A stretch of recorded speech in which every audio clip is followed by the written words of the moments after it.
Hello, everybody. This is Marty from Marty's Moccasins and Things. Like and subscribe if you like the video. Hit the little bell. It'll tell you when I put one of these videos up. And today we're going to start talking about basic earrings, exactly how we're going to make them, and go through the process of learning how to do it. What I have here is my tools are my wire cutters, my heavy duty wire cutters, not my flush cutters. My heavy duty wire cutters, I call them side cuts. I don't know if that's still the term that's used for them. I've got my chain nose pliers, I've got my round nose pliers. I've got my beads, I've got my earring hooks, and I've got my head pins. It's all you need to make earrings. Simple, easy. They get more complicated. There's thousands and thousands and thousands of patterns. You can make up your own pattern. I mean, whatever you do, it's going to be different. So we're just going to do basic ones today. And the first thing we're going to start with is just a one bead dangle. So the first thing you want to do, most people like their beads to match their earring on each ear. So we're going to get a couple here that are pretty close to matching. Let's see, that one's okay, but let's see if this one works better. Nope, I think the first one. So here's the two beads we're going to use. Let's push these other ones out of the way. Got 8mm beads and 6mm beads. We're going to be using the 6mm here in a minute to make the second kind. Okay, so basically you just find your hole, grab your head pin, shove it through there. Today we're using gold. It's got a little ball on the end. Then you just take and holding the ball, I'm holding the pin with this finger, holding the bead with this finger, and I'm just going to bend this over so that there's a 90-degree angle. And do the same thing to the other one.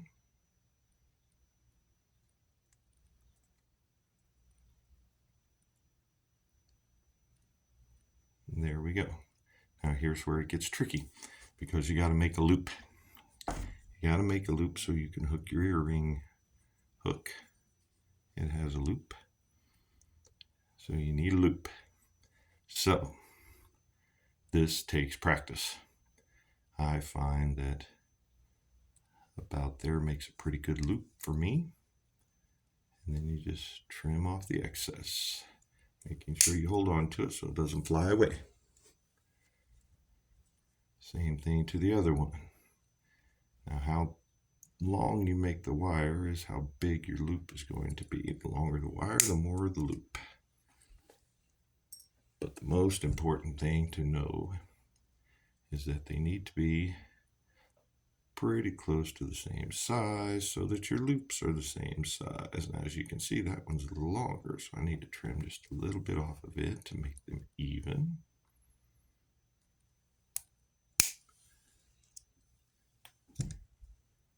So that the loops are going to be the same size. This just takes practice. There we go, that's pretty close. Now you're going to take your round nose pliers, and however big you want your loop to be, I want mine to be about there. I think that may be too much wire. We'll see. You just roll it over. Now when you get to the point where you're wanting to really torque it, you need to come back because you don't want to torque your wrist.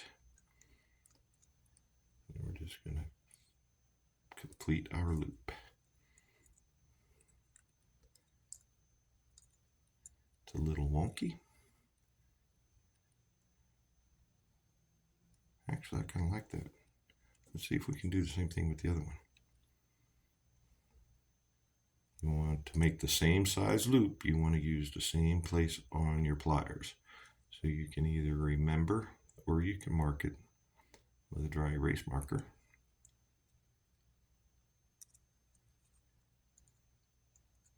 You want to bring your loops all the way closed. And it's not focusing in at all. There we go. You want to make sure that your loops get all the way closed. This one isn't quite. This one isn't quite, and it's not quite straight. So we just straighten it out a little bit. Got off the camera there, sorry. If you want your wire, see how the little nubbin is sticking out? You don't want that. You want the wires to meet. Spinning around on me. There we go. You want the wires to meet and be even.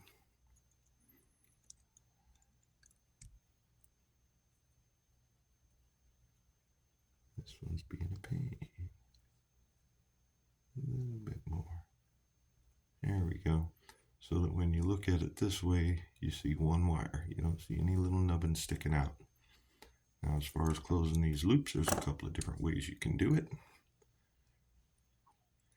You can put your pliers back in here, not quite as far as you did before, and turn them just a little bit more.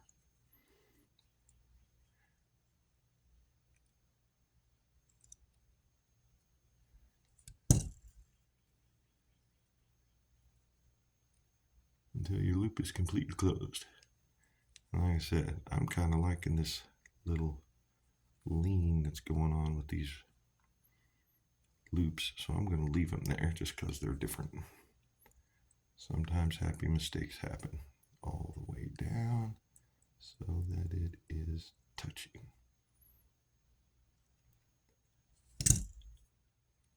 This is, see that one's not, still not all the way down. Just takes a little patience. Bit of an eye. Come on, camera. Here we go. We're fairly straight. We're fairly closed. If your loops are not closed, once you put your earring hook on there, if they twist around the wrong way, they'll just fall off. So now we're going to open up our earring wire, find where the loop is. Push the little ball out of the way. See, you've got a little loop there, and there's where the line is, so that you know that you're twisting it the right way. And you open it up sideways.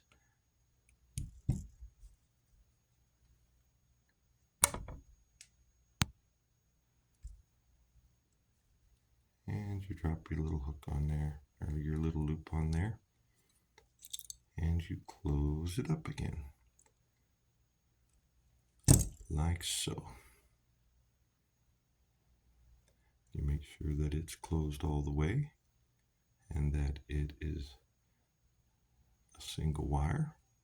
And there you have an earring. Just a dangle. Do the same thing to the other one.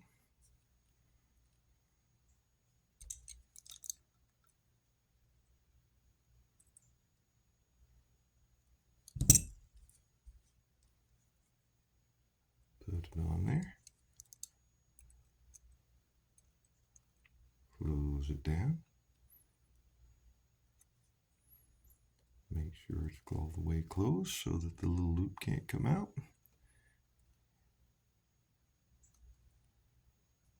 The little ball helps that too. And there you have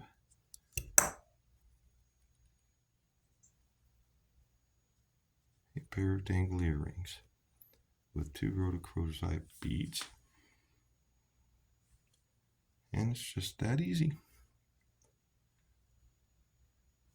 The hooks and the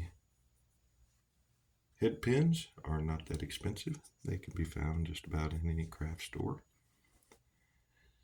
Or, of course, online. So there we go. Thanks for watching. I didn't use the 6mm beads today, but we'll use them next time as we move into the little more complicated ones. But this will get you started. That's the basic way to make earrings. You have all the elements right there to make a basic earring. So good luck crafting. Have a good day.